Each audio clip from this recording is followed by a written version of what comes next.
Hello friends, তোমরা কি করছো, কোথায় আছো বলো। আমি এই কাজ থেকে আসলাম, কাজ থেকে এসে রান্না বসিয়েছি। কী কী রান্না হচ্ছে দেখবে।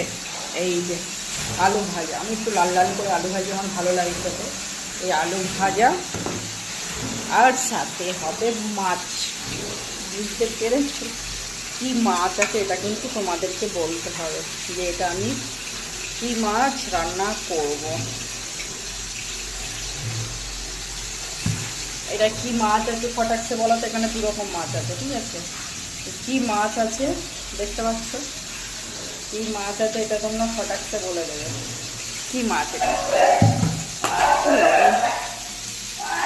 কি মাছ আছে এটা বলে। এই মাছ দিয়ে পেঁয়াজ দিয়ে ঝাল, আলু ভাজা, এই মানে খেতে না খেতে মানে রান্না হতে না হতে আবার ফের কাজের ফোন চলে আসবে, আমাকে বেরোতে হবে ঠিক 1:30টার মধ্যে ঘর থেকে। তা 1:30টার মধ্যেই রান্না